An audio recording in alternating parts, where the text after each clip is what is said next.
Good evening, everyone. Welcome to Anything Goes Q&A. This is a series of videos where we look at the Anything Goes methodology in the book. And I put a episode of my blog number 3, which is where we introduce Anything Goes methodology.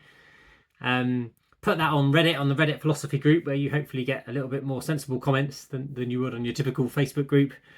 And then respond to some of the challenges or some of the questions that the denizens of Reddit have raised. So for the first one today, we're going to look at this idea of functional realism. So this is where people say, well, I like your anything goes idea, but I'm not convinced about it, so I'm going to stick with realism. So what I'm saying is you cannot stick with realism, all right? Anything goes is not an option that you might want to take. Anything goes is forced down your throat. Anything goes says realism is nonsense. You cannot stick with it. Anything goes is not optional. So we can bring up the thread here, which hopefully I've got on the other screen. But essentially, the functional realist position is where you say, well, I accept that there is a skeptical challenge out there, right? So you've got I think, therefore I am. Everything could be a dream. All these things that I interact with every day, they might not really exist.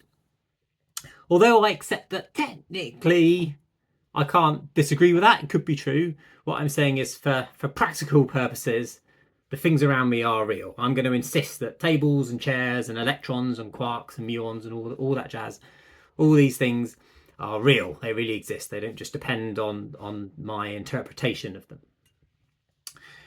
So let's take a look at whether that makes sense. So first of all, you say, I accept that things might be different to how they seem. And then in the next breath, you say, but actually, I insist that these things are as they seem. So you've basically immediately contradicted yourself. So if you accept that things might not be how they seem, then you have to accept that the idea that they are how they seem is a model, right? So if you accept that the skeptical challenge has weight, then you are on board with anything goes, whether you like it or not. So if you're saying I'm functionally realist, what you're saying is I believe that these electrons and quarks are real. I'm going to act as though they are real. Now that is anything goes methodology. Anything goes says my model is my reality, right? But the point is that this isn't realism. So functional realism is not realism, right? If you're saying that this is the best model, this is the best way of looking at it, is to suppose that these things are real, then you have to kind of accept that might not be the case, yeah? And that other people might have different models. So you can't say that I accept that my model might be wrong, but at the same time, I'm not going to accept nobody is allowed to have any other models, yeah? That's just chauvinism. Now, your functional realist at this point might say, well, okay, I take your point, but it's all semantics. Yeah, you can call it a model if you want, but for everyone else, we'll just say these things are real and go from there. And if everyone's on board with these things actually existing, then it doesn't really make a difference whether you characterize it as a model or not.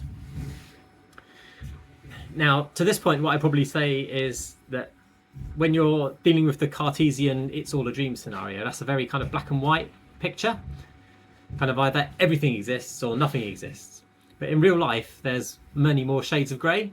So there's lots of objects where the jury's out and science doesn't really help as to whether they exist or not. So the main candidate is probably, does God exist or not? Science can't help us. Do sentient creatures have some kind of soul or some kind of point of view on the world? Might there be kind of parallel dimensions, 10 dimensions, 20 dimensions that are inaccessible to us? None of these questions can be answered by science. They're all part of this kind of many-to-one issue that we're dealing with, where you've got kind of lots of different ways the universe could be, and then the way that it appears to us, and they could all result in the way that it being the way that it appears. Now, under anything goes thinking, this is easily resolved. You use that functional realist idea of saying, well, I'm going to pick the model that makes the most sense to me and say that this is my reality. But as we've acknowledged in anything goes explicitly that it's a model, then the door's still open for other people to say, well, I'm going to pick a different model. I'm going to say, I might say this one is the one that I like the best. And someone else can say, I prefer this other ontology or this other picture of the way things are, which still gives the same kind of experience. So that's anything goes. You contrast that with the kind of chauvinistic functional realist model, who says that there's only one right answer, which is invariably their answer, despite the fact that it's many to one. Yeah, so other models are logically coherent, yet they still kind of insist that theirs is the only right answer. I should add at this point that some people start focusing on how the world actually is. So they'll say, oh, what happens if you've modelled the world as being structured by option 1, but it's actually as structured by option 3, and then, oh no, you've got it wrong. But the point to make here is, how the world is actually structured is irrelevant. It's many to one. So however it is actually structured, it only behaves in a way that's consistent with all of them. So the actual true nature of the universe, if that even makes any such thing, even if that makes any sense, just is not relevant to how we live our lives and how we experience it. It's the accuracy of the model only that matters. So we can have a debate about which model is best in terms of its predictive power or its simplicity or the scope of what experience it covers. But these are not arguments about the way things are. They're arguments about what makes a good model. Yeah. So ultimately, that comes down to taste and personal preference.